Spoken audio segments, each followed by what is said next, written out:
Jackson, the new host of The Coffee Break on TAAN TV, the African American network, where we have a local feel with a global reach.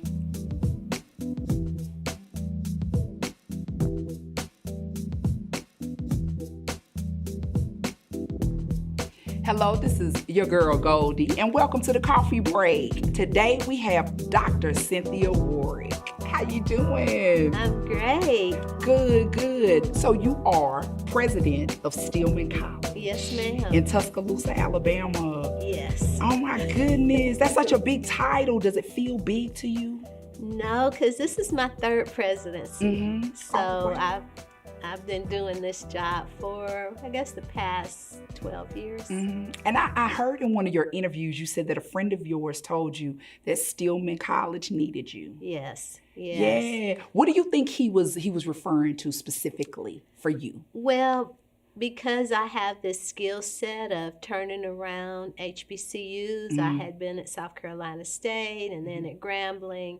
And so Stillman had some similar challenges that he kind of felt I needed to spend some time and address. And when I got there, I just fell in love with the campus. It's a beautiful 105 acres, the students, and Tuscaloosa is a really nice town. So I had never been there before, never been to Alabama or lived in Alabama. So, the civil rights movement, you have all these pictures in your head about Birmingham and Selma, and so I was expecting something like that, but it was completely opposite. Different. Yeah. Did you have like some of those like concerns about, oh man, I hope this isn't like a racist type of city or town? Right. Yeah.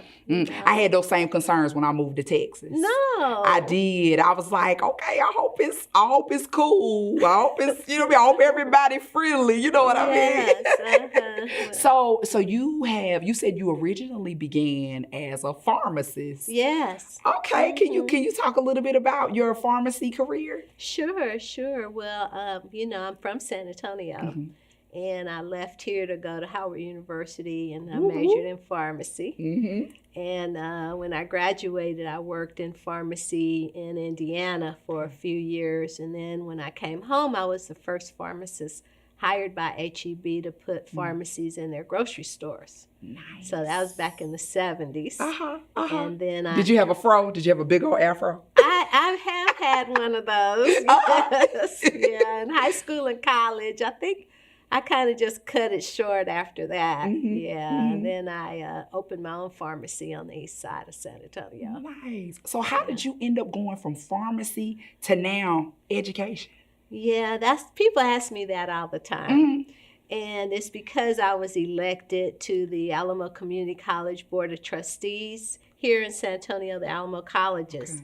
So I became a trustee, and after about 3 years dealing with some of the district's issues, diversity was a big issue, finances, educational quality, all of these things for the community colleges here in town. I was like, oh, wow, this is interesting. I said, well, if I'm going to do something different than fill prescriptions for 35 more years, maybe I should go back to school and get into higher education. Right. And that's what I did. Was that challenging for you going back to school? Not really, because pharmacy school is the hardest school I've ever been to, so everything else was easy compared to that. Yeah, I went back and got my second bachelor's when I was like 33. And even though like I'm one of those people that could, I'm easy to get along with, but it was just kind of, it was awkward a little bit at first because like I'm sitting in class with 18, 19-year-olds. So now being at Stillman, what do you see as being some of like the bigger challenges for African American or HBCUs in general? Oh, okay. Well, I think our challenge is kind of the perception that people have about historically Black colleges. I think that now that students can go to majority schools, that many of the top students and certainly middle class and upper class Blacks tend to go to the predominantly white institutions, the big universities. And what I found is, and even at Stillman, is that those places don't love you like we do. I'm telling you, you know that is the absolute truth. Yeah. For real. I went to UNC Chapel Hill to start out with a PWI. And, you know, it was cool. It had a big name. But when I went to Fayetteville State University is when I became known by my professors and had relationships with my professors. Yeah. And they wanted you could just tell it was different. They just wanted you to win. Right. Yeah. Yeah. I mean, it's a better environment to grow up because you can be yourself. You don't have to be who they want you to be. So you can be yourself and excel and then have lots of leadership opportunities, and that's the main thing. You know, my dad wanted me to go to University of Houston when I graduated, and he was like, oh, they've just integrated, and they have a pharmacy school, and I was like, you know, I don't want to do that. I don't want to be the only one. Right. I want to be somewhere where I can be me, and I would never have excelled in student government and organizations, you know, be the president of, you know, the Student Pharmacy Association and other things like that if I had gone to a white school. So at an HBCU, what we do is really prepare leaders. And I think history has shown that with more doctors and lawyers and business owners coming from HBCUs, because what we find out is when you go to those big schools, they kind of discourage your dreams. I had a young lady calling me from the University of South Alabama. Her sister attended Stillman. And she was like, at first she wanted to major in pre-med and be a radiologist. Then she started talking about being a radiation technologist. And I was like, child, you don't need a degree for that. Right. I mean, why are you giving up your dreams? You know, don't let people discourage you. And so I think what HBCUs do for us is the culture is embraced. We're embraced, and they make you feel at home and capable of doing whatever, because the books are the same. Exactly. You know, everything else is the same. It's just who it's coming from. Yeah, but, you know, we can celebrate our culture and be ourselves. And then once you're there and you go into these larger schools for graduate and professional schools, you learn how to code switch. So you learn who you are, and you learn what environments you can be you in, and what environments you got to be something else. Yeah. You know. You got to have your work voice on when you're talking to people. Exactly. Yeah. So and I think that's what's happening today, that a lot of young people don't know that, and so they really should choose an HBCU so they can get that support, grow up, you know, be more mature and confident, so that they can excel and be proud of who they are. Absolutely. Yeah. So as a person in a position of leadership where everybody's coming to you for guidance and please, I need, help me. Yeah, you know that. Where do you go when you need leadership and guidance? Oh, wow. That's a good question. You know, I have a really smart husband. He's got a PhD and an MBA, you know, and he's very smart. And so I can bounce things off of him. And then, of course, I have friends and colleagues that I can talk to, and we kind of commiserate. But I seem to be the person that everybody comes to. Because you're very easy to talk to. Is that it? It is, yeah. Watching your interviews on YouTube, it's just like you kind of light up. And, you know, you just seem like, I know the answer. And if I don't, I'll figure it out. Oh, okay. Yeah. So what is some advice that you would give someone who may say, you know, I have these dreams and I'm thinking about going to college, but I'm not sure. It costs a lot of money. I'll be in debt. What would you say to them? I think that college helps you grow in more ways than thinking about a job. I think it helps you define your future career. I think a lot of young people today, they kind of think they want to do something, or they just say something they heard someone or parent might have said, you ought to be an engineer. And they're like, oh, okay. And then you ask them, what do you want to do? And I was like, I want to be an engineer. And then when I'll ask them back, well, why? You know, where did you get that from? Right. What kind of engineer? And then there's kind of like, oh.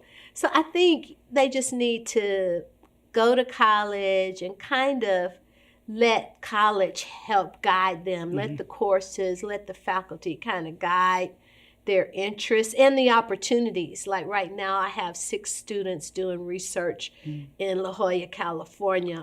All expenses paid at the Salk Institute. Nice. So they're in world-class research institutes, learning what that environment is like, working on solutions to some diseases that, you know, people don't have solutions for. And so that kind of helps open their eyes. So I think all young people, when you go to college, don't just go to class. Right.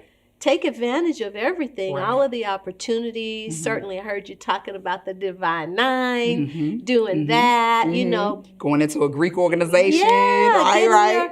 Getting your community service in, understanding what serving the community is all about. Right. You know, all of those things you do on a college campus, as you know, and it makes you that whole person. So that when you do graduate, you kind of know yourself.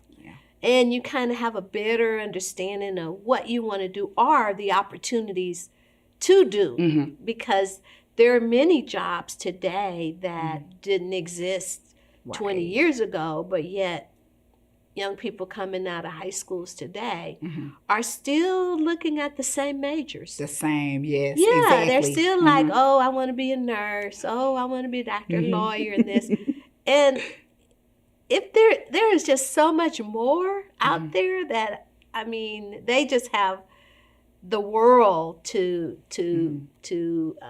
consider. Right. And they, so college helps you explore all of these new opportunities. Right. So that you can really do something different and really define what fits your personality and your interests. Great. Thank you so much for coming on today. Thank you. I feel like I'm so enlightened and I know so much more. I'm not going back to school right now though. No. I'm not going back to school right now. I might end up, but not now. Oh, no. Well, you know, we're lifelong learners. You don't necessarily have to go to school to learn. You can do lots of other things to build on those experiences that you have and build on your degrees, like certifications and badges and various things like project management, cybersecurity. You know, there's all kinds of things that you can build or go back and teach. Right. You know, we need teachers today who have experience. Look, Dr. Warrick, I might be calling you. We need to teach. Right. We teach communications at Stillman, so it'd be great to have someone like you as a role model for young people that I might wanna just be drop on TV. in. Thank you. I might just drop in here and there. Yes. Oh man, well thank you so much for coming Thank on. This has been awesome. It's really an honor. It's an honor to sit down and have a conversation with you. Well, Thank it's you. glad to be home and glad to help you on your new set. Yes, So yes, as the new host of Coffee Break. So proud of you and, Thank and you. all the things you're doing in San Antonio. So that's great. All right. Well, thank you guys for joining us again on Coffee Break with your girl Goldie. And we just want to thank Dr. Warrick for coming on and sharing some of her expertise today. And we'll see y'all next time. Bye-bye.